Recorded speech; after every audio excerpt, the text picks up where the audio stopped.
capter une nouvelle clientèle, car de plus en plus de Français privilégient la location à l'achat. Cette étudiante est passée par un site qui met en relation les particuliers. Bonjour, Aujourd'hui, elle vient récupérer une guitare électrique. Tarif 7 € la journée. Neuve, elle lui aurait coûté 300 €. Elle a été utilisée longtemps ou pas? Ouais, pas mal, mais elle reste en très bon état. C'est court, mais c'est pour ma situation, elle est particulière. Je viens de commencer un cours de guitare électrique et j'ai pas encore de guitare. Je voulais absolument commencer aujourd'hui, donc je me suis dit, je vais en louer une. En Europe, les Français sont ceux qui utilisent le plus la location entre particuliers.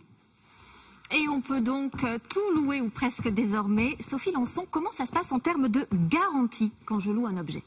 Exemple, vous louez votre crêpière en magasin, comme on l'a vu dans le reportage, vous devez laisser votre empreinte bancaire. Si vous cassez ou perdez le produit, une caution sera débitée, l'équivalent de la valeur du produit, 65 € pour la crêpière, 800 € pour le robot cuiseur plus sophistiqué. Et si je choisis la location entre particuliers, qu'est-ce qui peut m'arriver si je casse l'objet que j'ai loué? Alors prenons le cas d'une voiture louée sur le site évoqué dans le reportage. Si vous êtes celui qui loue et que vous avez un accident, alors une franchise de 800 € sera débitée. En revanche, si vous faites une simple rayure, vous avez intérêt à payer la réparation beaucoup moins cher. Si vous en êtes le propriétaire, ce n'est pas votre assurance qui vous couvre, mais celle négociée par le site. Pour les plus petits objets de moins de 1500 €, en cas de casse, le loueur devra verser une franchise de 150 €, d'où l'intérêt de vérifier l'état du produit au départ. Le propriétaire, lui, sera remboursé.